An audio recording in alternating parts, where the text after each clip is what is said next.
Hello, everybody. Welcome to the Man Sports Fan podcast. I am your host, Big Philly Style. That's a Matty G special.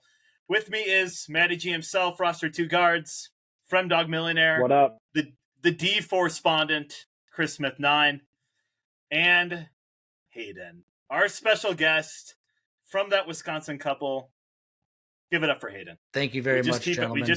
We just keep adding people. That's what we want to do here. We're an inclusive community. We care about each other. Hayden, thank you for joining us. What would you like to say to the masses?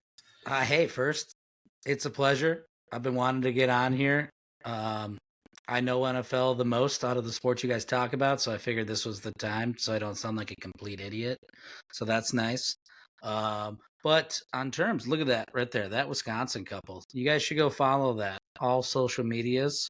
We got a podcast. We got a travel blog, dog-friendly locations all across Wisconsin and the Midwest.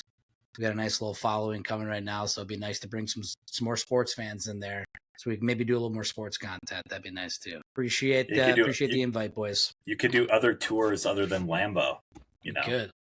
We get to see what is a tier below Lambeau. Which one? New Glarus, maybe? New Glarus? New Glarus is good. I would rather Lambeau, but New Glarus is good. That's good.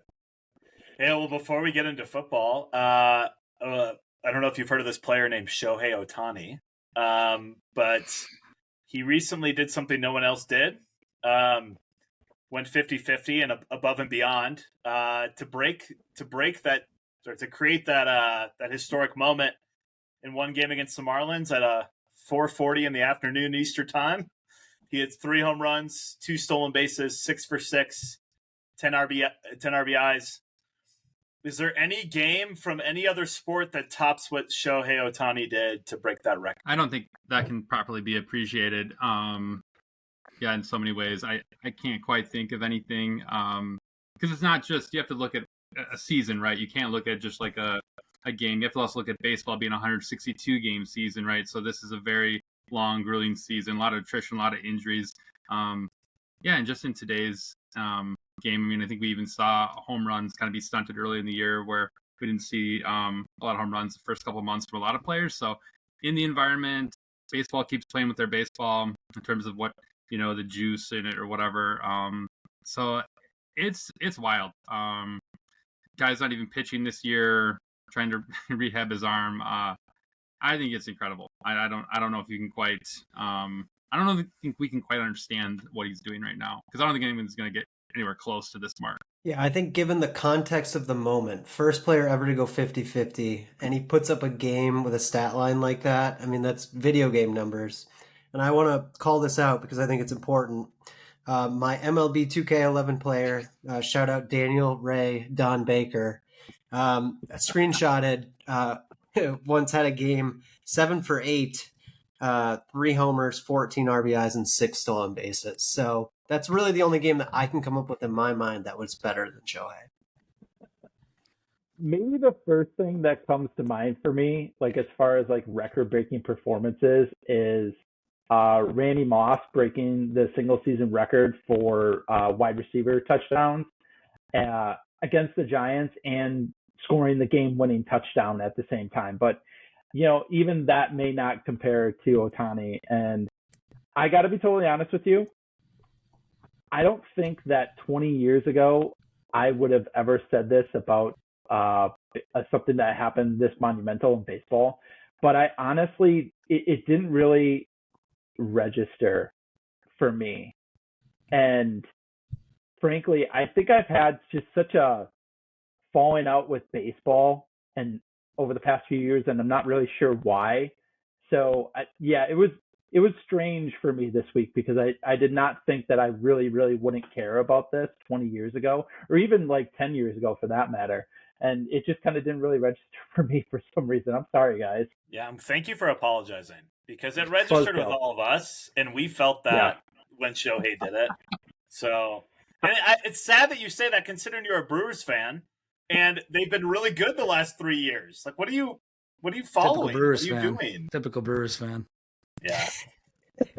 Even when they're good, it's still. I think I've skewed more towards the NBA and the Milwaukee Bucks since I've moved away from Milwaukee rather than the Brewers, and I'm not really sure why. It's kind of flip-flop for me with NBA and MLB. We appreciate your honesty. Yeah. That's good. Thank you. So, like, with Ohtani doing this, like, obviously cool feat. No one's ever done it before. Above a cool feat, it's an incredible feat. The only thing last thing I can think of that was like this cool, significant was maybe when Jeter's 3,000th hit was a home run. I mean, just obviously multiple people have 3,000 hits. That's been done before. It's still an incredible feat, but like to do it with a home run, that maybe compares some of these guys that have hit 4 home run games to, Josh Hamilton was crazy in his prime when he was raking the ball. I mean, nothing like these numbers, but it's when you're seeing it, and Shohei Ohtani's been seeing it since he's gotten in the league, it seems like. And then I'm thinking, like, I feel bad for Judge because he just was like the quickest guy to get to 300, and Ohtani's going to do that way faster. Like, he's not going to be able to live in any of the glory that Judge is doing because Ohtani's right behind him, just going to be taking down every single record that he does with the bat. And then he's going to throw pitching on top of it and just solidify that he's the greatest baseball player of all time. Mm-hmm. There's some crazy stat coming out of Japan that anybody that traveled to LA from Japan, 80% of those people went and saw Shohei in LA. Sure. And I think that just shows like the pull that he has. I mean, he obviously has a pull here, but think of Japan and how they're kind of experiencing this with him. Just super cool. They have 6 games left. He's at 55 stolen bases. He's at 53 home runs. Do you think he gets to 55-55? Who raise your hand if you think he gets there? Yeah, because he's just that locked in. Phil, are you going to go to Coors Field this weekend and watch him? You should. It's funny. I didn't even realize he was playing here. And feels like I should, at least one of the games, try to get up there.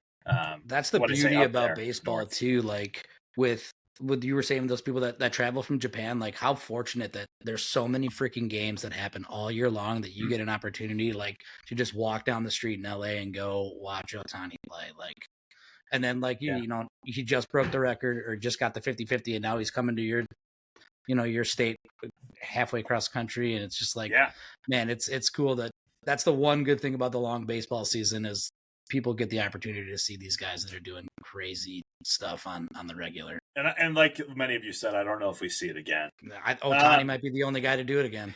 Like, right. For real. Yeah. Gosh, that's crazy. I wonder if at the end we just say he's better than Babe Ruth. Like, he actually is the best of all time. It feels like we're even getting there now. And he still has another, 9 years in LA or something? Making $700 million after he plays. Yeah, right. I freaking hate the Dodgers. Okay, he's the only good thing of the Dodgers, honestly. I like Mookie Betts. Yeah, Mookie's the man too. It's like so many other players you actually like. Anyway. All right, they just stole Mookie Betts away from the Red Sox for nothing too, because the Red Sox are cheap. Thank you for filtering yourself there. That was good. I did. Got Alex Verdugo. I almost caught myself. They got Alex Verdugo. He's all right. Okay. Obviously not even close to Mookie. Okay. Last week of the MLB regular season. We have like 6 games left, something like that. 5-6 games. What's your World Series matchup and who wins? Yeah, I'm still going to double down with the Baltimore Orioles. I think they are still a special team. I think they have a lot of magic in that team. I believe in what Baltimore is doing. With the expanded playoffs, I think it makes it pretty interesting as to just, who could get hot here. I'd love to see Milwaukee make a run. I do not think we quite have that magic. And then just unfortunately what you're seeing with what Shohei's doing and how stacked the Dodgers are. Dodgers made some really great midseason moves, picking up Flaherty, Edman, Kopech. They're just stacked through and through. I don't know how you get through their lineup right now. They got multiple guys that can steal, multiple guys that can hit the ball out of the park right now. If Muncy, Edman are healthy with Ohtani, Mookie, Freddie, Tasker, I don't know how you get to that lineup. Their pitching has to come through. Their starters aren't great from a performance end. They have a very loaded bullpen, but pains me to say this. I want to still pick Baltimore, but I'm going to pivot. I think the Dodgers take it all right now. I just think they're too good. They're just too stacked. That roster is, it's more than two guards. I'll say that. Roster two guards. Well played. Yeah, so I'm also going to stick with Baltimore, and it's only because I picked them preseason. They actually have been really struggling the second half of the season here, but they're going to have to find that magic that you're talking about. The AL to me is still pretty darn wide open. Like, I don't think there's a clear-cut favorite. In the NL, I'm going to take San Diego. I mean, they're just on fire. The moves they made at the deadline to strengthen up their bullpen. I mean, if you get into a short game, they can go like 5 deep in their bullpen of guys that are just going to be pumping 100 miles an hour with pretty nasty off speed. So, and I'm actually going to pick San Diego to win it all over Baltimore because I just think they're just so well put together and a pretty impressive second half for them. I'm going to say Brewers versus Astros, and let's go Brew Crew. I'll be quick. I'll be quick too. I'll go Dodgers Yankees, and we'll just do the coast to coast here. And it's better for the casual fan when they see the logos that people like, and they'll get a huge drawing for that World Series. Yeah, that would be like what MLB wants. They would just be like so. It's like the old days. It's like the old days. Yeah, I'm gonna go Padres Yankees, and for a lot of what Chris said about the Padres, and the Yankees seem to be flying under the radar when they have the best record on in the AL. So I'm gonna go the Yankees. I think they finally break it this year. They just are hot, and they have the pitching. You just have to remember all these division winners, man. At least I think it's the top 2. They get a week off, and that is a long time to stop playing baseball. So it'll be interesting to see what happens because last year all these top teams lost first round, if you remember. So and then you have somebody like the Diamondbacks getting to the World Series, which is crazy. All right, well let's move. We got to talk about the Packers. We got to talk about Malik Willis. We got to talk about the glory that is beating the Indianapolis Colts and the Tennessee Titans. Packers win 30-14. What surprised you about the game? Whether it's as you're watching or kind of reflecting at the end.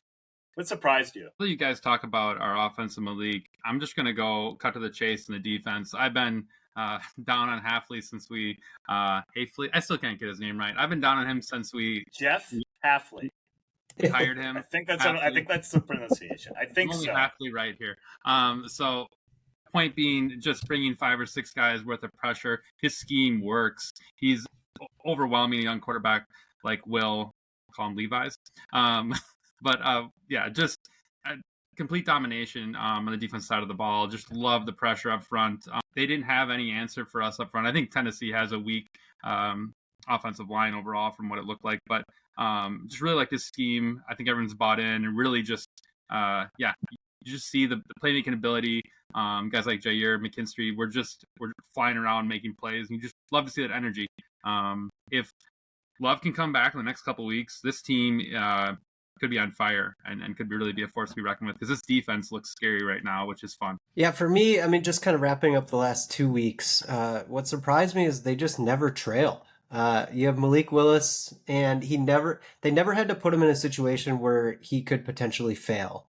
And he was able to make calculated throws. They were able to run the ball as much as they wanted to in game script. So just the fact that they were able to, like I said, stay ahead of that, not lose the lead, and just kind of play with house money. And that was great. And Malik did his job. So love it. How about the Packers having 7 interceptions through the first 3 games of the year after having only 7 interceptions throughout all of last year's regular season?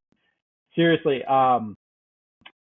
Xavier McKinney was already with 3 playing center field back there. He looks awesome and like one of our best free agent pickups in a while. It's weird invoking, a former, safety who wore 21 back in the day, but it's kind of the kind of moves like that you make that really end up making just that big of a difference for a defense. And I don't want to necessarily call him a Charles Woodson-like pickup, but through the first 3 games, it's seeming like that's possible. Yeah, I like everything you just said. I Just feel I good. will talk about the offense. I mean, Malik Wilson they're firing on all cylinders, it seems like right now. Depth at the running back, Wilson breaking out huge runs there against Tennessee. Like, that guy makes you almost forget about AJ Dillon as much as I love him, but it's like, boy, that was that didn't phase us one bit with him going down. Wide receiver, how about Watson making catches, going up and getting the ball? I mean, what a throw by Malik Wilson, a little underthrown, but he goes up and he catches a ball that 9 times out of 10 last year he drops, or the year before, he either isn't playing because he's hurt, or comes in and now he shows his hands, and I think the offense is booming, and I can't wait for Jordan Love to get back in there and really be able to throw it down the field a little bit more than we are. But the run game's done everything for us. Work off that and keep playing that way. Yeah, I think what surprised me is that we are a complete team. I mean, we really are. Offense, defense, special teams. And Matt LaFleur is a good coach. I think this is just showing this. He, in essence, got Malik Willis to play 2 perfect games. And it's just crazy that happened. I don't expect him. I think Love will start against the Vikings. We can talk about that in a little bit. But just surprising the poise that the team is playing with. And they're making plays when they need to. Even when Will Levi's move the ball, right? Even when they're moving the ball. Rashawn Gary gets a sack that's negated by stupid Preston Smith offside. That would have been a field goal, that first touchdown they got. And then they get the fumble from Enagbare that's recovered by Van Ness. And when they're driving again, really the only 2 times they're driving the whole game. They make a play when they need to. Just all around a complete team. And even the special teams, we actually have a punter. It's been a long time since we've had a punter that we trust to kick it. And you can kick it 60 yards and hang it for 6 seconds. I mean, it's just crazy. I think the pieces that have come together with the team.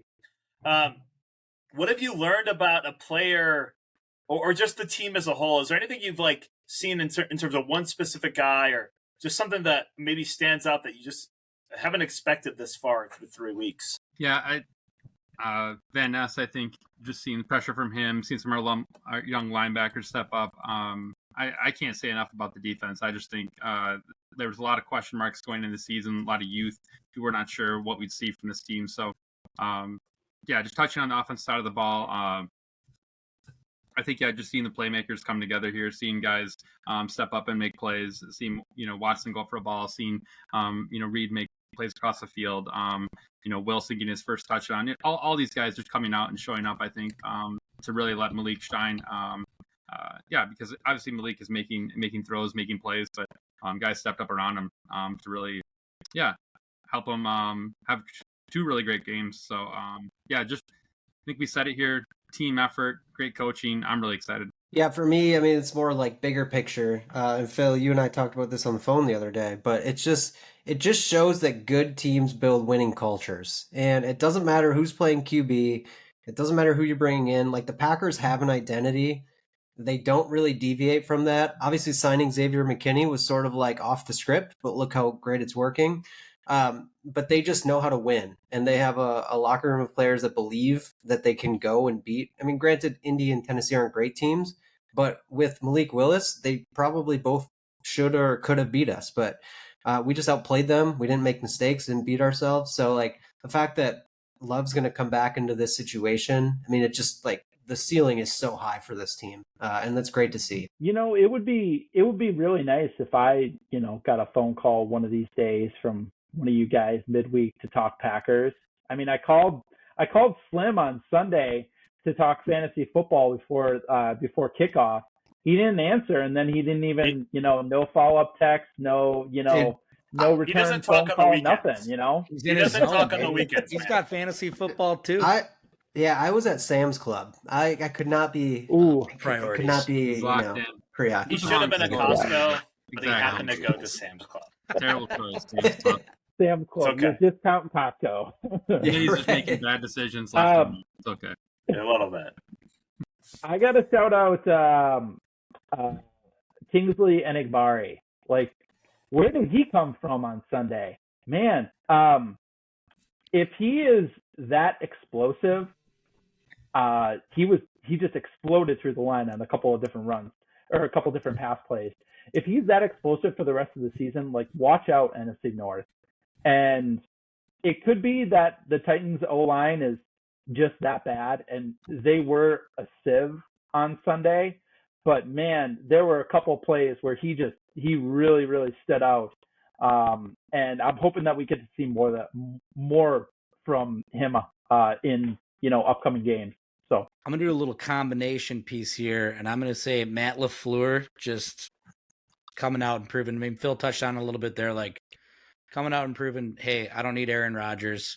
I had a plan set. I kind of knew he was probably out the door, and he probably planned for after Rodgers was gone, which, I mean, kudos to him if that's actually what happened. And also, I got to say, Malik Willis, I mean, coming back from, hey, you got to go in with 5 seconds left and go win us this game and just get absolutely slaughtered and not be able to throw the ball. And then LaFleur giving him the confidence to come back the next game and just say, let it rip. I mean, we ran the ball a lot against the Colts, but I mean, just the culture that LaFleur is building with Malik while Love is out has really been fun to watch. Well, in that first play that they ran where they did the fake toss and they threw it to Jaden Reed, I mean, that was just like, it was the perfect call, and you get 30 yards on the first play, and already the momentum is with you. I mean, that was brilliant. Never looked back. Yeah, I think for me, it's Devonta Wyatt. I think we're seeing the breakout, and it's fun to watch because he's just been a mammoth in the middle. And it's, if you actually have like a Kenny Clark stats, he hasn't been great so far. I think he's still getting used to this new defense. He's literally playing the same style of defense his whole career, so I think this is a little bit new. But Devonta Wyatt is he's just gotten the same amount of rushes as last year, hurries, that kind of thing. But he's finally getting to the quarterback, and it's fun to watch it, right? Especially a third-year player break out, who another first-round pick on defense who, yeah, actually is good. It just took a little bit to get there and maybe the right defense to make it happen. Packers play the Vikings on Sunday. Vikings are 3-0. Sam Darnold looking pretty good. Got injured at the end of the game against the Texans. Looks like he's going to be okay. What player on the Vikings looks dangerous to you, or what concern do you have in playing them, or something to kind of watch for that could be maybe difficult for the Packers or troubling for the Packers? Well, we are playing in their house, correct? That's what I'm aware of. Lambeau. No, it's home. What's that, Lambeau? Lambeau. Okay, sorry. I wanted to check that. So it is at Lambeau. Okay, so that makes a big difference. I need to check my facts there. I think taking the crowd out, that's going to be huge for us because we know Minnesota thrives off just the noise in that stadium there, US Bank. Great stadium, but very loud for opponents. I'm worried about Minnesota's front four.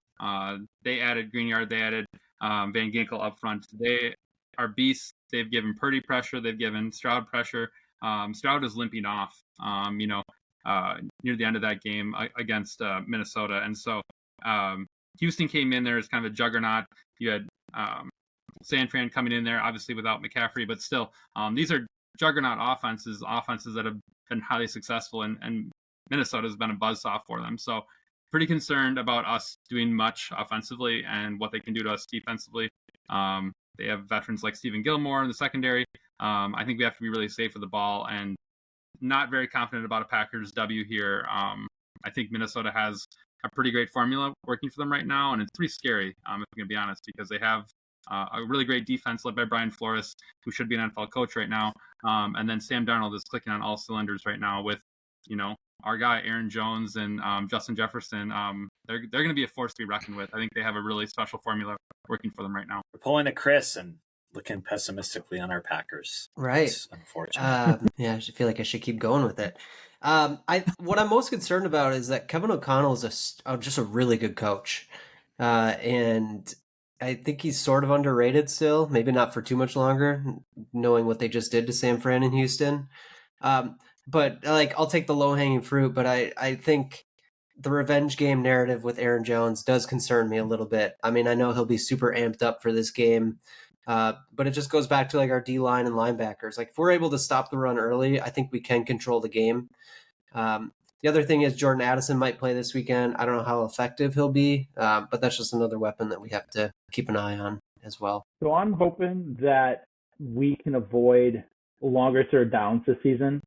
because the Vikings and their defensive coordinator, Brian Flores, have been really good at dialing up blitzes on third and longs this season against teams. And that makes me nervous no matter whether it's Willis playing or Love playing. So I'm hoping that we can have good results on first and second down in this game, and end up with a lot of 3rd and 2s, 3rd and 3s, 3rd and 4s, so that we can not have to do 5-step drops and worry about them sending the house at us. I'm normally very positive about the Packers. I'm a little worried about this game because I think it's a little bit of a trap game for if Love plays or if Malik plays, because Malik hasn't seen a team like this, and we'll see how he can handle the pressure if it's his turn to go. And if Love does play, he's missed the last 2 games, and it might take a step for him to get into that, get back into that rhythm. And KOC is a great coach, and their defense startles me a little bit if Malik plays. So I don't love that. And just to stay on the negative train one more time for the Packers, if this comes down to field goals, I'm nervous because we're still missing them. Yeah, that's fair. We haven't even talked about Narvison because all the vibes have been positive. Yeah. You everybody's missing field goals, though. Sorry, I didn't mean to cut you off there, but everybody's missing field goals right now. Justin Tucker's 5 for 8. Yeah, that's very true. I think for me, it's more we've just gotten away with penalties as a team, and we haven't paid for it. We have a lot of penalties, especially offensive holdings. Rasheed Walker has not looked great, honestly. And that actually is more my concern with a team like the Vikings, where, I just don't think we can have those same kind of mistakes and get in 2nd and longs, 3rd and longs, even 1st and longs. And that's what happened a lot against the Titans, and we got away with it. So, predictions for the game, just raise your hand if you think the Packers win. I do. 3 of us. And then if you think the Vikings win, raise your hand. I can see it. It's Frem, and it's Hayden, who's usually positive. That's surprising. I'm rooting for the Packers all day, but I'm a realist. I'm flipping script. Flip here. Yeah, I'm flipping script, but I do think, the caveat is if Love plays. If Love doesn't play, I switch my vote. Yeah, I'd be the same. I'm completely with Hayden. I think it's a trap game. Love comes back. They have this whole term in baseball of, still IL, and you're just coming off the IL. I think this is going to be a still IL game if Love comes back. I don't think he's going to be full bore yet, just getting his footing again in the game. So it's a tricky one. I think Malik could get really, thrown a loop here, and Love could really be, that could be ugly early for Love. Here's the thing. The Vikings offensive line isn't that great either. So, I think it's almost like we're looking at the Vikings defense and being in awe, but our defense has played really, really well. So I don't know. I think it's going to be a close game. I think it's a 1-possession game for sure. I don't think the Packers are ahead, all game like they've been the last 2 weeks. But I think if it was on the road, I'd feel worse. I would think I would take the Vikings, but at home, feels we're becoming a force at home. Unlike, I think, the Rodgers years toward the end a little bit. I would say Sam Darnold hasn't shown his other Sam Darnold side yet either. So, he could, he's played some pretty good teams, the last couple of weeks regardless, but he could throw a 4 interception game just as easily as he could throw a 4 touchdown game. So I was going to say, I think we win whether or not Love plays. I think we can win with Willis. And apologies to my wife, Brooke, and her family. Huge Vikings fans, but I got to be a homer on this one. I'm surprised that wasn't I'm surprised that wasn't you were kind of on the fence, I'm assuming, if she was a Vikings fan, but maybe not. I just want to throw out there, Vikings do this with reclamation projects. History says Randall Cunningham, Dante Culpepper, Jeff George, Case Keenum. They do this. They find guys that can somehow win football games for them. So this is in Minnesota's DNA and their history of being a successful football team with some random backup quarterback they found from some other team. So. Mm-hmm. Can I ask you a question? Who do you guys hate more, the Bears or the Vikings? The Bears. Who says Vikings you hate more? it used to be the Vikings, but I have a lot of family and friends, so. I'm from Eau Claire. This is west side of the state. We just do not like Minnesota. Where going to Whitewater, everybody hates the Bears. Like it's crazy. I didn't realize that until I went to college down there. I think it's still the Bears for me because of all the Vikings fans that I have in my family now. And I'd like to see them win at some point, but not at the expense of the Packers, of course. That would be every single year at the expense of the Packers. I just can't. That like statement doesn't compute in my head. I just feel bad for them at this point. They, All right. Well, it'll be a good game. I mean, I think this is the game of the week, probably. This is just rivalry, and at Lambeau, doesn't get much better. Wish it was more of a primetime game or like the Fox, main game, but, we'll take I know Packers fans love the noon start. They love it. I love a noon game. Yes, we love a noon game. We do. All right, well, let's jump to kind of bigger, broader NFL. Lots of good games from this past weekend. The NFL is just so good every week, honestly. For you, what was your most surprising result from week 3? Yeah, I got to go with, I want to call them St. Louis because that's what I rooted for as a kid, but the LA Rams and, over the San Francisco 49ers. I know the 49ers are decimated, right? I can get that narrative of, right, having no Debo, no McCaffrey, no Kittle, but it's still the Niners. They still have their defense. They still have their O-line and whatnot. And this Rams team we were talking about last week was decimated, right? No Puka, no Cooper. Who's Stafford going to throw to? This team just kind of, going downhill here. And Stafford just rallies them together here. McVay has a great game plan. I saw McVay's post-game. He's just, expletive after expletive, just all fired up, all jazzed. Seeing their defense come up in some big ways and win a really tight game. Impressive win for LA. I think they're showing some life here and trying to fight back. And be interested if they ever get Puka and Cooper back. Could this team be a playoff contender? I don't know yet, but yeah, interesting to see the Niners go 1-2 on the season. I don't think they expected that. Yeah, for me, I'm not going to go into too much detail. We just talked about it, but Vikings beating the Texans 34-7. I mean, I did think coming off of that 49ers game that this would be sort of like a letdown off of a big win. But no, they just doubled down, shut out the Texans in the first half, which is impressive considering the Texans are pretty much fully healthy. They didn't have Mixon, but, I mean, they have all those receiving weapons. So just an impressive win, and yeah, we'll see how that translates again this Sunday. I think the Bengals having no ability whatsoever to stop the Commies at home was one of the more surprising things to me. The Bengals were a preseason playoff pick for a lot of people, and this time you can't put it on Burrow in the offense. They had more than 400 yards of total offense, and the defense just couldn't do anything against Daniels and that Commies offense.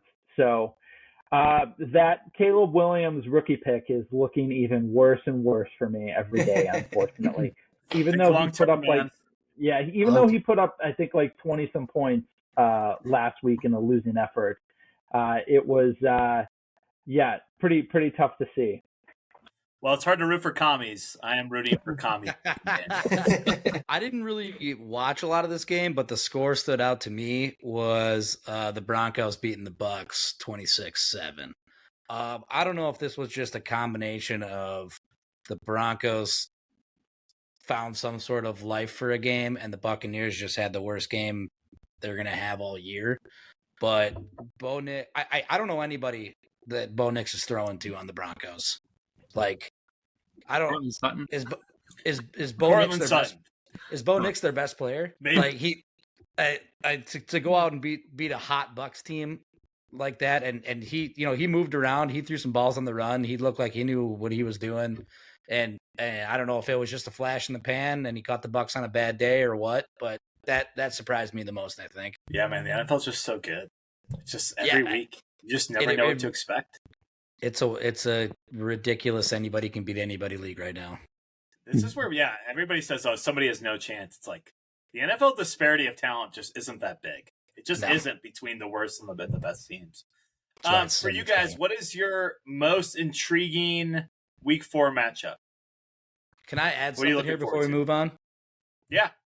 Nobody said the Panthers getting their first win. I'm surprised that nobody brought that up. I mean, Impressive no. win too.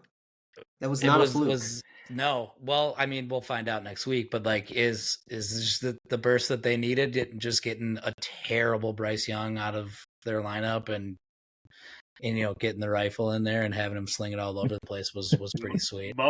Most surprising result is Andy Dalton throwing 4 touchdowns. Like, holy crap! 3 touchdowns. Yeah. Was it 3? It was 3. First guy to go 303 touchdowns. Yeah. Oh yeah, that's right. First guy in the year to do that. That's crazy. All right, most intriguing Week 4 matchup. What do you guys got? So I'm gonna call them the Commanders. I'm not sure if you're gonna go with that. Go with whatever Gardner's talking about. Talking about the 1950s here. But anyways, Commanders Cardinals, super interesting matchup. You got still a very young quarterback who's still trying to prove himself in Kyler Murray. And then you have Jaden Daniels on the other side of the ball. I think it's a very interesting matchup. Can the Commanders keep this momentum going right now? Can the Cardinals, establish themselves early in the year here? You got 2 great fantasy studs with Marvin Harrison Jr. and Jaden Daniels, 2 very worthy rookie draft picks. I'm sorry, roster that you picked Caleb Williams. But I think it's a really exciting game for fantasy purposes, just for entertainment, in the style of which Kyler Murray and Jaden Daniels play.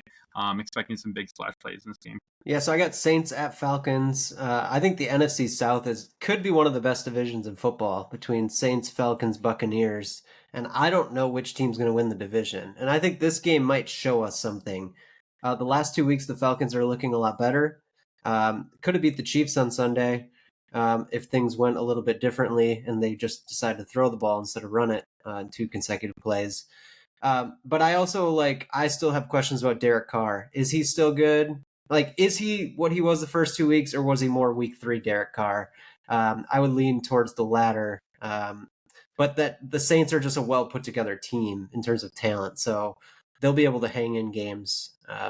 So I think the Falcons will win, but it's a toss up. The one I'm circling is Lions Seahawks.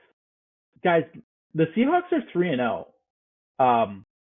I didn't think that was going to happen to start the year, and Geno Smith looks like one of the most competent quarterbacks in the entire league right now. I kind of have a feeling this game is going to be a shootout.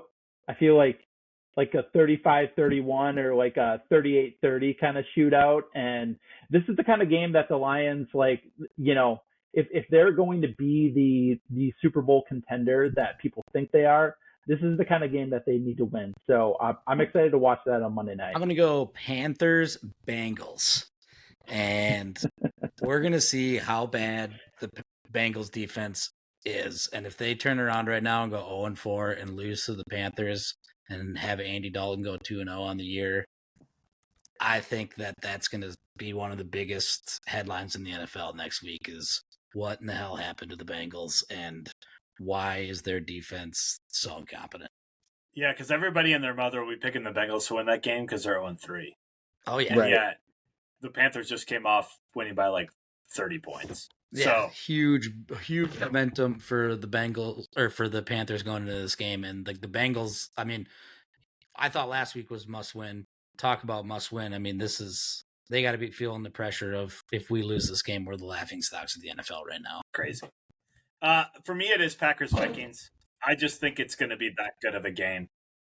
And I think it's one that a lot of people will watch even outside of Wisconsin and Minnesota.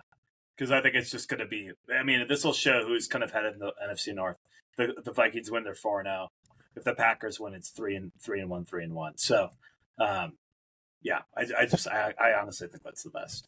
Big implement Packers, game on the Vikings. NFC. Packers-Vikings has been a better rivalry lately than Packers-Bears, for sure, because the Bears have just sucked so much over the last 20, 25 years, and the Vikings have actually been surprisingly one of the better teams in the NFL, one of the better teams in the NFC through that time period. Yeah. Agreed. Yeah, they're competent. Where the Bears think they're good, and then week 1 last year, Jordan Love just goes off. Just beautiful. Gosh, that's beautiful. That was great. Mhm. All right. No surviving. No Beyonce.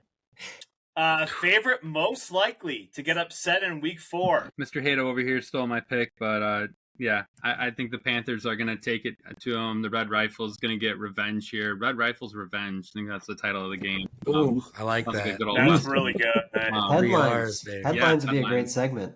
Well, and I Yep. think Yeah, Hayden, headlines. just piggybacking quickly off what Hayden already said, 0-4. Can you imagine the Bengals being 0-4? This franchise is in a tailspin right now, and it looks really ugly for them. I don't see them climbing anywhere up near the Ravens, nor the Steelers right now. And to think even the Browns are better than them right now. They have a lot of question marks. I think the big thing I'll just comment on that Monday night game against the Commanders, commies, is that can't let it go. Watch out for those. Their pass rush. They had zero pass rush really, at times, and just didn't seem to really make, I think they had one blitz finally against Jaden Daniels, and he bombs it over the top to McLaurin, and so just overall didn't see the defensive pressure from them, and I think there are big concerns because it's going to be a shootout for them in most games, and I think Dalton's going to go for another 300, and it's going to be something, but go. From, can I ask you a question? What do the Bengals need to do to get back on track? You asking me? Sorry, I didn't catch that. Yeah, just because you just talked about the upset, so yeah, absolutely. I don't know what they need to do. Yeah, I think there's a lot of pieces there. I think their offense isn't fully clicking. You see a guy like T. Higgins, used to be a centerpiece of their offense. He's not getting the ball right now. You got 2 new running backs. I just don't think they're gelling right now offensively. And then defensively, I think they need to get pressure up front. I think their defensive scheme right now is kind of all out of sorts. And they just don't seem to have any sort of team chemistry right now. Obviously, week 1 with the Patriots, they held them down defensively. The offense couldn't do anything. So they're not picking up the other side of the ball right now. It seems like if, defense is playing poorly, then, offense has to do everything, or vice versa right now. So, I think there's a morale issue for sure. And I definitely think they're not getting some of their playmakers, just highlighting T. Higgins right now, not getting as involved. I'm going to go Jaguars over Texans. Texans are a 7-point favorite. And this is literally just because the NFL doesn't make any sense. And the number 1 survivor pick the last 3 weeks has gone down. And I'll go headline. We'll go Jaguars unleash their claws. I need a second part to this. Texans fall to felines. Ooh, Like it. You were much sitting better. on that. That's good. Yeah. I don't know. I like that. Short-lived. Hey, but before you talk, Yep. Eddie, sorry, before you talk, my older brother just texted me, and he called you the Flame, which I don't know why he called you that, but that might be the new name for you.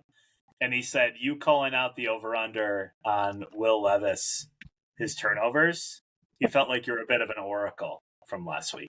The Flame. Oracle. Who is it? Matt Freeman, the Oracle from the league. Oh, yeah. The Oracle. 12-year-old phenom.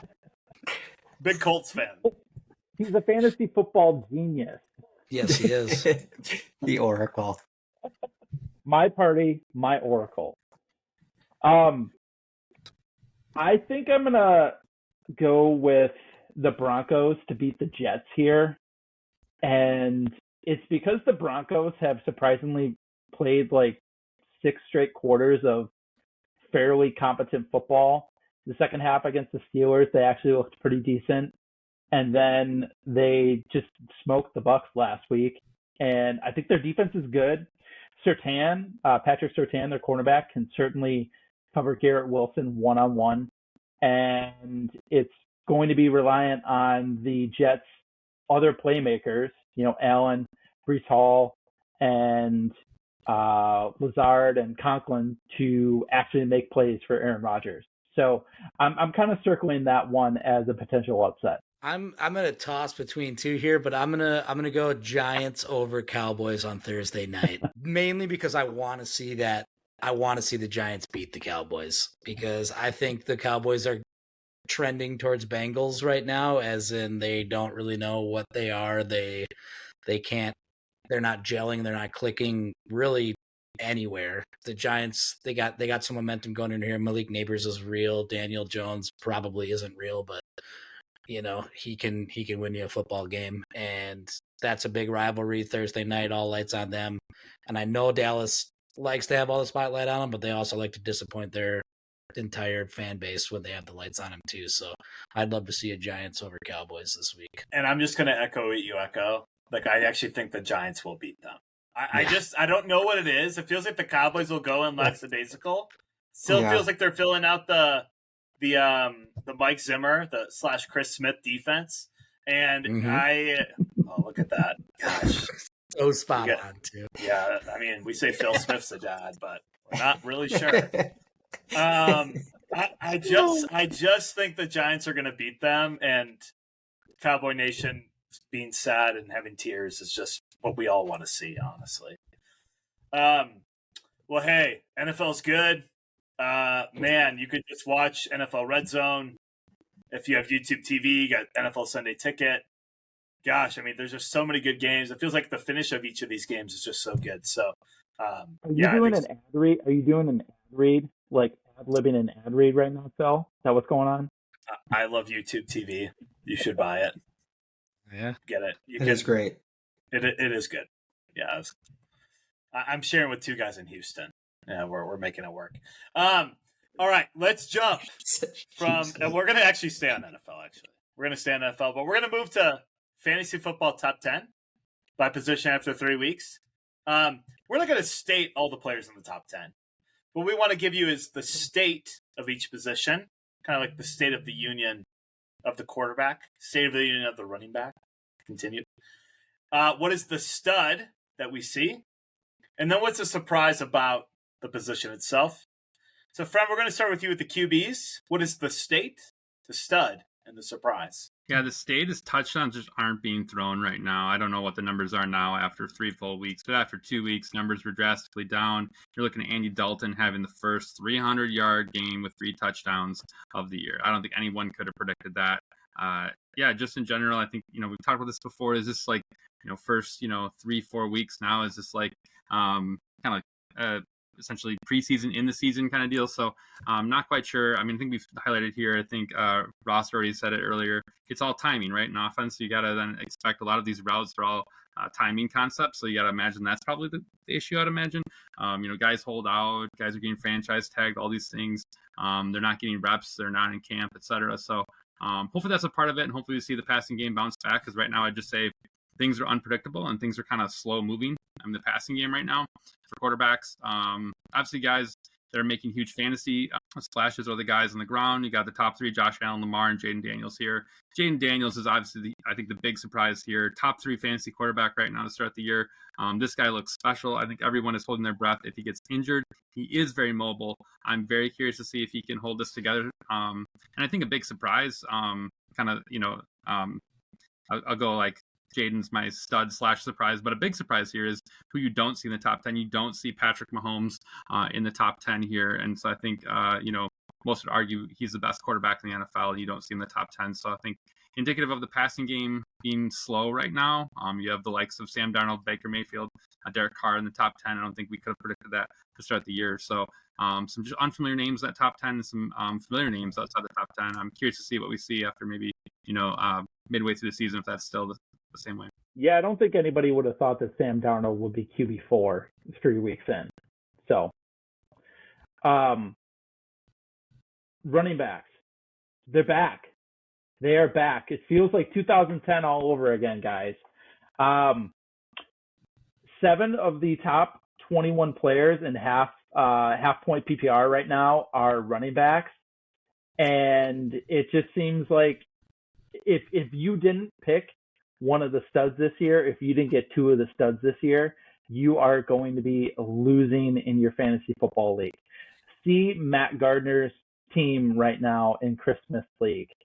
That's what's going on. I have 2. I don't have good running backs on my team right now, or good wide receivers, or good quarterbacks, or good tight ends. So yeah, it's a mess. Sorry. As far as like, I think somebody I'm kind of I would say surprised is this high right now is Alvin Kamara. Certainly, being the number 2 RB and I think a top 5 player in fantasy so far.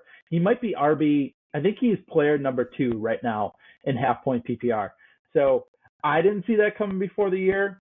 I don't think a lot of people saw the Saints' renaissance through the first 3 weeks on offense throughout the, coming into the year. So I'm curious to see if that continues. I think we're all kind of, looking nervously at New Orleans and seeing if, they keep up their pace that they've had through the first 3 weeks. Wide receivers. What a ridiculous year for wide receivers. Everybody's getting paid all this money. I want this. I want to renegotiate my contract 2 years before it's up.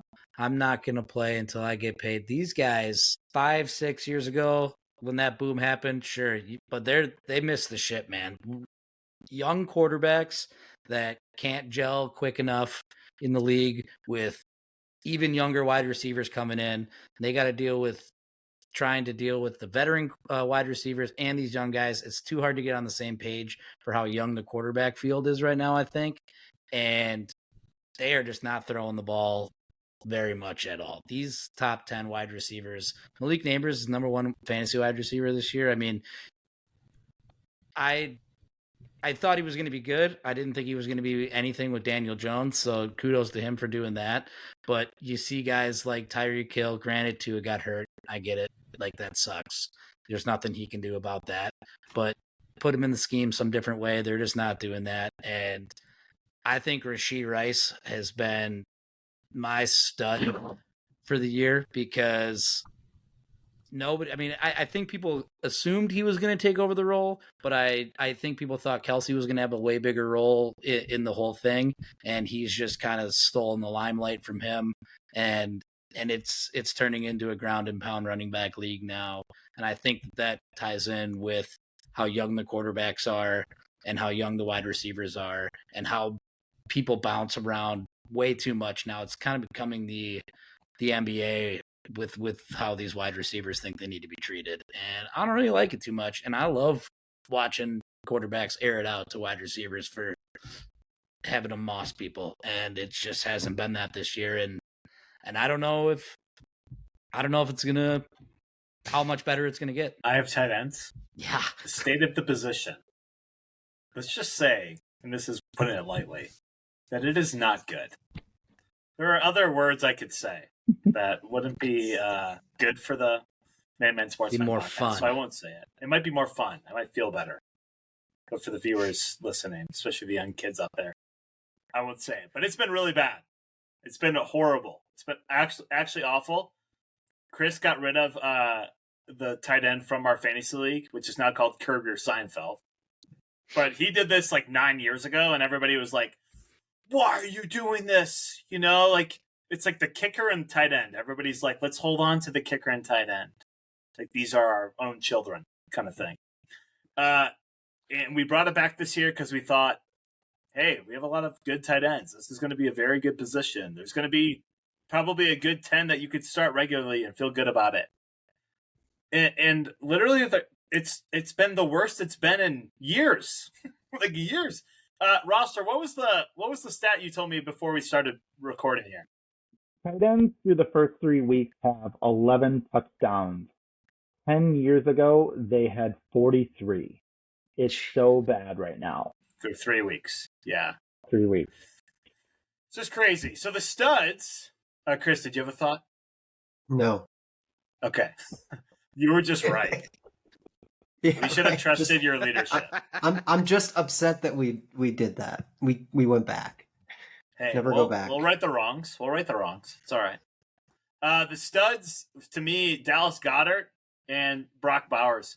But if you really look at the tight ends as a whole, it's like they had one amazing game. There's like 5 or 6 that have had a really good game. And then the other 2 games, it's like 5 points or under. There's actually nobody that consistent. Dallas Goedert probably is the most consistent so far. And then the surprise is you have Travis Kelce's ranked number 23 out of all tight ends. Sam Laporta is ranked number 17 out of all tight ends. And you might think, well, these are buy low in fantasy, which I think they are. Actually, I do think they are. But man, it's just so bad, and I don't know. I mean, tight end, but like QB touchdowns are down as a whole. So does that change as the offenses get more in gear? preseason, there's only 3 games. People aren't playing. They have less practice time. There's all these like variables that go into it.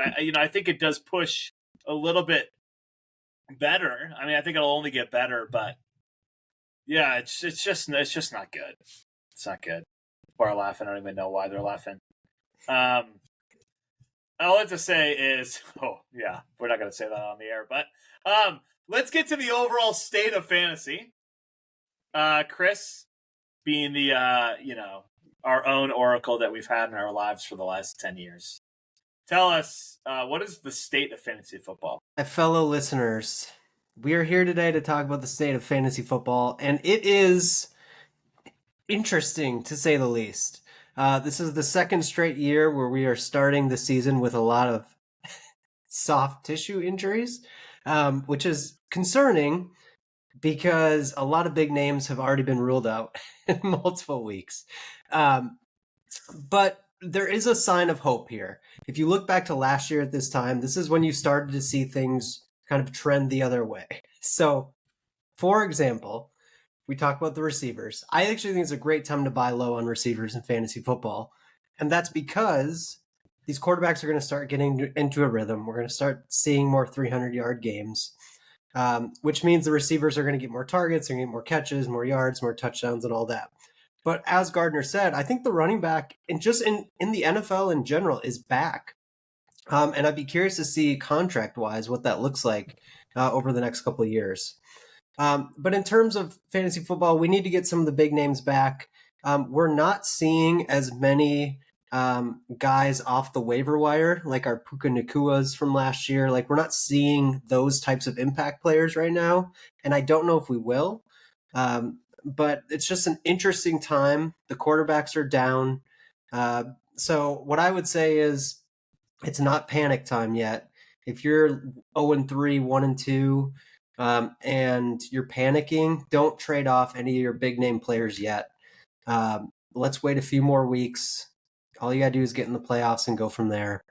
But we'll see. The cream is starting to rise to the top in terms of the running backs, the quarterbacks, the tight ends, though. I don't know. I don't know if there's a fix for the tight ends. Ban the tight end, ban the kicker, ban the team defense. Make them all receivers. Let's do it all. Make them all receivers. Yeah. What has surprised me most so far this year, though, is number one, is Saquon Barkley. Like, he looks like the guy we thought he was going to be out of college. He's explosive. He's catching the ball out of the backfield.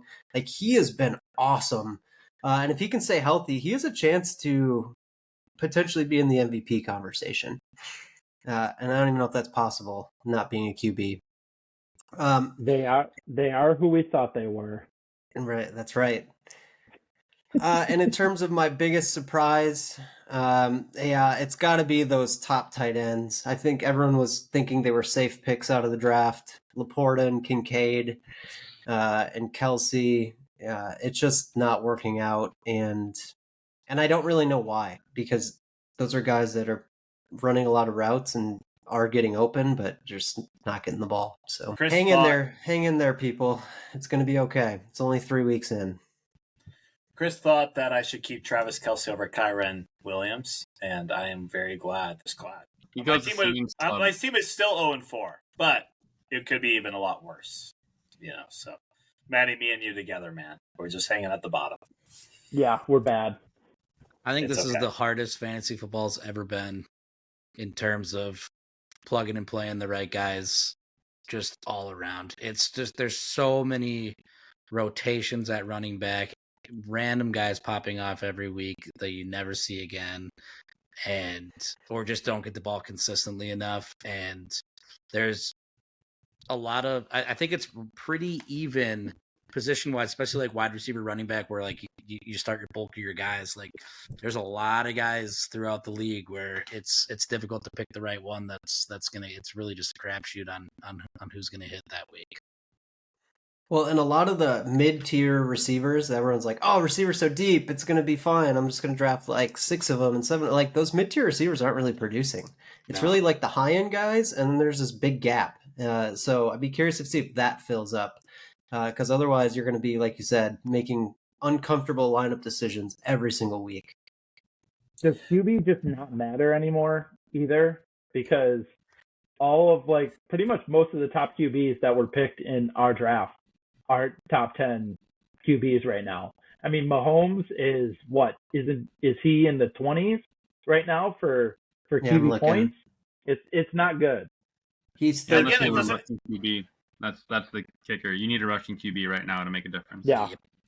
it doesn't even matter for the Chiefs either because it's not like they. Yeah, I feel like with some teams, it's just like Josh Allen. Like he's just like stuffing the stats. I mean, he's just amazing out there. Or like you said, like the rushing QB is just so much more elite.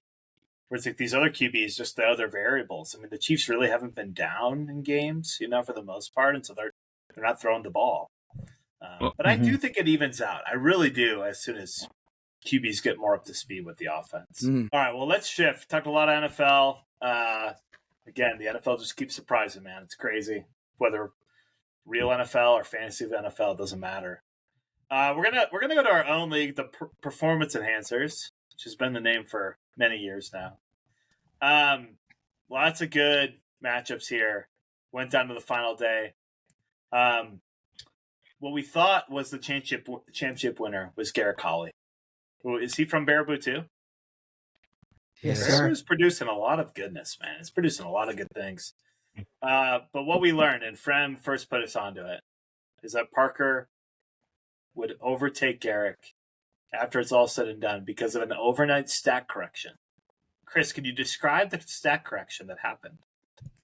I can. So we all went to bed that night. We declared the winner in our group chat. Garrick won at 8-7-1 was the score. And it goes by categories. And the next day, we looked and Frem looked and it said 8-8. And after some investigation, it switched because of the pitcher from the Red Sox. I can't think of the name at the time. Hit a batter in the third inning, and it didn't count on CBS. Like they just missed it. And so they ended up putting his correct stat line in overnight, and they ended up Parker ended up hitting one less batter, hits and walks, than Parker, which over the span of a 2-week time frame, tied him, and Parker had the tiebreaker because he was the 1 seed and Garrick was the 2. So that was a $250 swing in pay, and just brutal. Just absolutely brutal. The only thing I could think of being more brutal is if it was me instead of Garrick in the situation where I am so terrible, I've only made the playoffs once, and if I would have been I just won, and then it got taken away from me, I might have drove to DeForest and done something about it. It's a long season. It's a long season. You are grinding in fantasy baseball. Yeah. So, all right. So that's the championship game.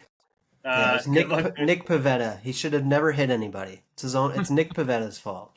If I had kept him on my team, friend, this would have never happened. Yeah. Well, he should have been benched, right? Garrick should have just benched him. Why didn't he bench him? You got to play the guys. I benched Andy Pettit. I know what happened. Classic, Phil. Yeah. Let's not go down that road. Okay. So you had that in the championship game. Our boy here, Frem, scuba diving, which turned into Ronald Reagan's at the end. Finally. So good. It's so good. He beats Matt Smith for third place. It's beautiful. Matt Smith is left out of the money. Round of applause for Matt Smith being left out of the money. Yeah. And then for the consolation prize, which everybody was really looking at that matchup. I can't even say it. We're the 6th and 7th. We're at the 7th and 8th place teams, but we're duking it out. I beat C. Smith in the final day, 9-7, thanks to Tristan Casas. That extra money might build me some extra houses, so thank you, Tristan. And really the highlight that we have to all kind of marvel at and look at, because it just has not happened in many moons, I think, is that both of the Smiths, Matt and Chris, are out of the money. Is this the first time ever that has happened in the league? In any fantasy league you're both in? Well, I don't know. Or baseball, I don't know if it's ever, but I believe Ryan, fellow league member, pointed out at the beginning of this year's draft that Matt and I had won like the last 6 or 7 titles, or something weird like that. I don't remember what it was, but it's been a while. There's just something in the Smith blood that Gotta reeks be. fantasy baseball, and for the first time, they have been left out. Chris, do you have anything to say? Do you have any words of reflection? I do. Don't stream pitchers. It's a curse, and I did it. So I went down a path that I don't go down, and I paid for it. So it's my own fault. To be fair, Chris traded me half his team before, like 3 weeks or 4 weeks before the regular season was over. So he's being kind by not saying that, but I'll say it because I'm a truthful guy. But Chris, you and Matt, you guys will get back in the money next year. I foresee it happening. So, and you finally have a first round pick to use. It's gonna be great. Good. Bram, you got any thoughts? You beat Matt Smith, 3rd place. Where did you think you'd get here? Thank you. I had the opposite strategy of Chris. I stacked pitching all year long. I kept Tarek Skubal. I think you could argue he's the best pitcher in baseball right now.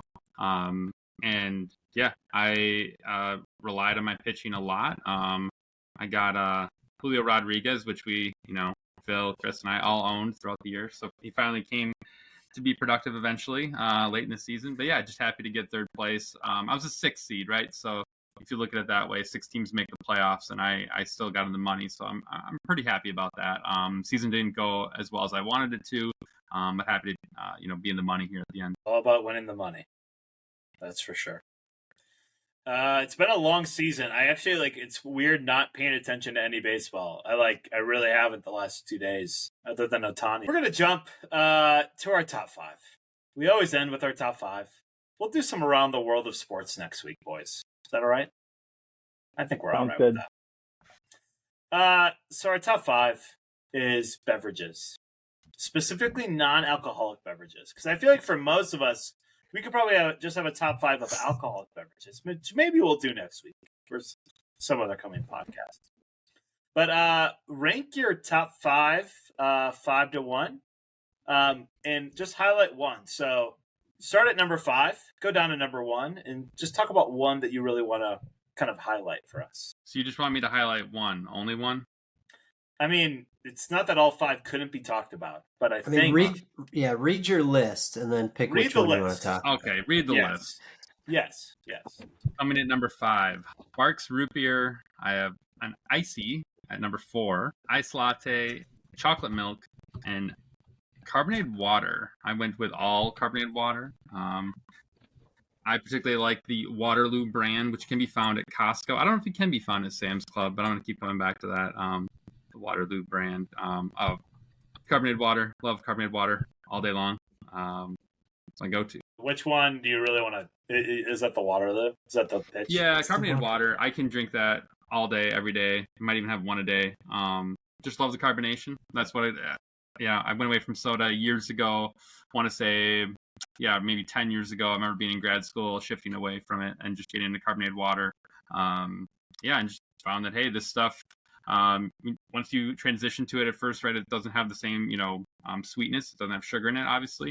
But you get the same carbonation, you get a little flavor with it. And after a while, you learn to appreciate that carbonation without the calories and sugar. And yeah, it's a healthy alternative. And I've heard it's maybe not the greatest for your teeth, but, I'm just going to take it on the chin there and get my carbonation in. You'll just be like the British, Does anybody dislike carbonated flavored water? Anybody? Makes us feel good. That makes me feel good. Okay. Thank you, Fran. That was great. Yeah, so my top 5, I actually disappointed. I didn't put chocolate milk on the list from when I saw yours. Quick Quick Trip chocolate milk. It is next level chocolate milk. So that's my honorable mention. My number 5 is Kool-Aid. Just Kool-Aid. Number 4, Mountain Berry Blast Powerade. Number 3, along the same lines, Fruit Punch Gatorade. Number 2, Country Time Lemonade. You got to mix it. You got to mix it in with the sugar. And then number 1, root beer. If you want me to be specific, I would have to go A&W, straight out A&W. We've had this conversation. Or Sprecher's, top notch. Where does Culver's rank on that? Oh, Culver's is right up there too. Yeah, I'd put that right in the same mix.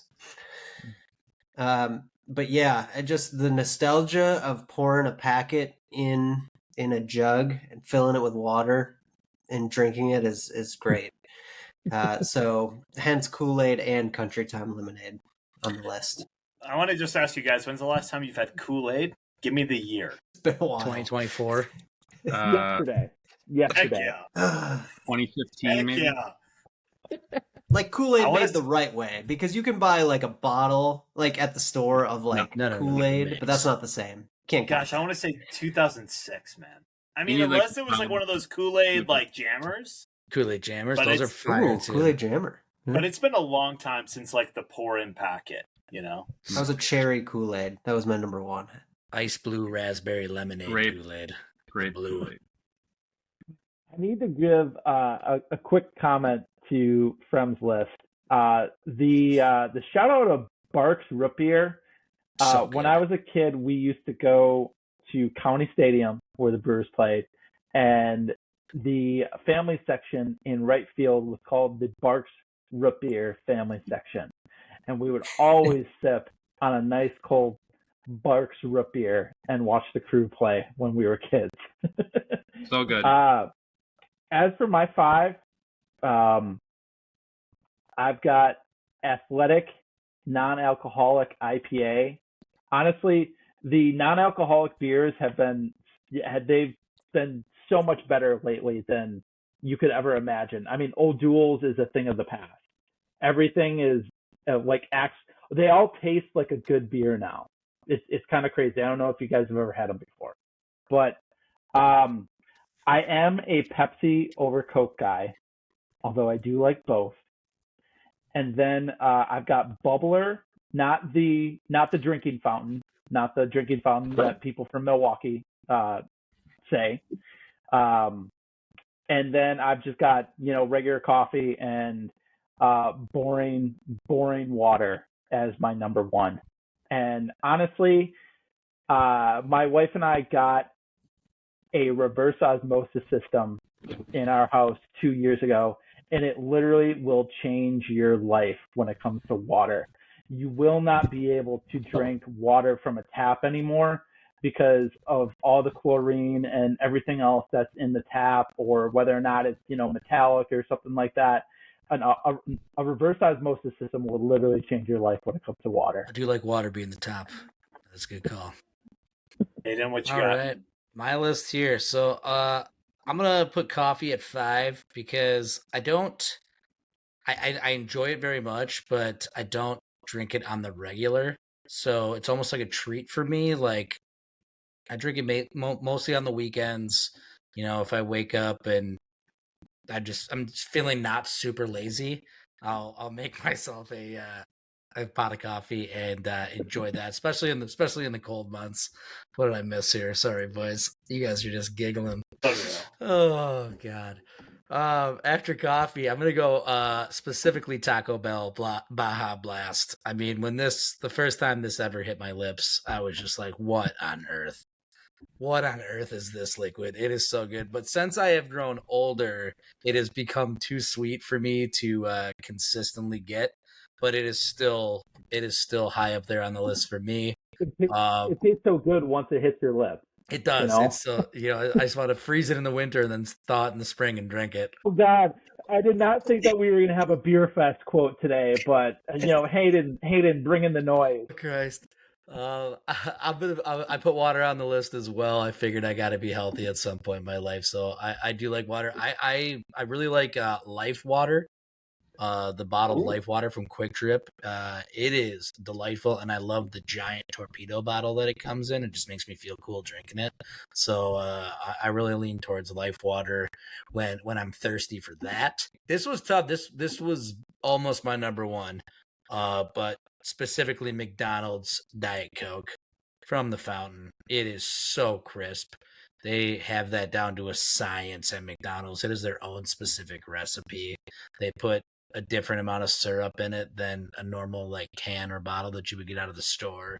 They have the science down there to where like it's more enjoyable from the diameter of the straw because it puts the perfect amount of liquid into your mouth. Like they've done research on that, and it is absolutely insane, and it has absolutely worked because I'm hooked on McDonald's Diet Coke. But then I gotta go pink lemonade. It's so refreshing in the summer. It's just like it's the ultimate thirst quencher. Especially if it's a little sour too, and it just kind of makes your cheeks pucker a little bit, and it's so good. And across the board too. Like I don't think there's a dominant brand that carries pink lemonade. I think anybody has a dog in the fight in it, and I'll try them all. Yeah, for me, I put Orange Julius or frozen lemonade. I think for me, if I had to choose one, it probably would be frozen lemonade from Chick-fil-A. It's incredibly you have to choose good. one because it's a top 5, so it's a good thing you chose one. Thank you. I'm going to bold it on my list just so you guys know. And Orange Julius is the honorable mention. Thank you. Orange Julius is the honorable mention. So yeah, frozen lemonade from Chick-fil-A specifically. My number 4 is LaCroix, just generally. But if I had to pick one, it'd be berry. It's just so consistently good. Limoncello is number 2, which there's other good flavors, but limoncello, it's kind of like cream soda. It's kind of what it tastes like. Number 3 beverage is an energy drink, and specifically Alani's. That's what I get from Costco. But you could go other energy drinks too. And I also bought a case of Monster recently, and I'm very happy that I bought that. Red Bull's good, but it's not in my top energy drinks. I know for a lot of people that's what they swear on. So Alani or Monster. Water number 2. It's just sometimes all you want is water, right? Mm-hmm. I'm drinking water right now. It's incredibly good, and that's all I want to drink. And then number 1 is black coffee. So unlike Hayden, I probably drink black coffee 5 to 6 times a week, and I just drink it black. And I don't want sugar. I don't want cream. It's just so good on its own. And I feel like now, how they like have the little notes. They tell you like these are the flavors, or this is the hints that you're getting. It's like I can taste those now. I can sense what it is, and so it's even more like I know what I want, which maybe it makes me a snob, but it just has made coffee very good in my life. What's your brand, Phil, that you go with? What's your typical brand of coffee? So I try to get whole bean as much as possible because I like when, it is better than just being ground right away. Or, ground when you buy it. I don't really have a brand, to be honest. Right now I'm getting Costco ground because I don't want to make a ton of noise in the morning to wake up my kids. So that's part of it. But I actually like specialty coffees. Like if you were to buy me a pound of specialty coffee from somewhere, that's probably one of the best gifts you could give me, that I would just be so thankful you did it. So, at times I was buying early, like maybe 6-7 years ago, I was buying like $15 to $20 pound coffees. I can't do that anymore. And like, I don't even know why I fully did that, if I'm honest, because I feel like a lot of coffee's good, but I could just go with lots of different black coffees. I still have never had coffee. Never had coffee. Oh, that's wild. That's crazy. Especially because you worked at Log Cabin. I know, right? Victor Allen's coffee. Shout out Victor Allen, whoever that is. Does Jake Payton still work at Log Cabin? He does, and so does Michelle Smith. Heck yeah. Her only job ever. Hey, it's so good. Power to her, man. To her. Cameron's coffee. That's a go-to of ours. Whole bean. Cameron's. Lowercase Door County. Ooh, good stuff.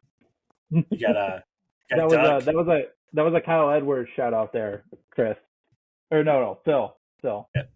Mm-hmm. Hey, thank you so much for listening. Hayden, thank you so much for being on. Thank you, boys, for inviting me. It's just good. Please listen to his podcast, That Wisconsin Couple. On the road with That Wisconsin Couple. Absolutely. So good. Thank you again for listening. Leave us feedback. You can come up with other nicknames like the Flame. We're totally into that. Again, find us on Instagram. share it with somebody if you feel like it will speak to them, especially if they like Wisconsin sports. But again, thank you for listening. We'll see you guys next time. The Main Man Sports Fan Podcast out. Go Pack, go. Goodbye, everybody.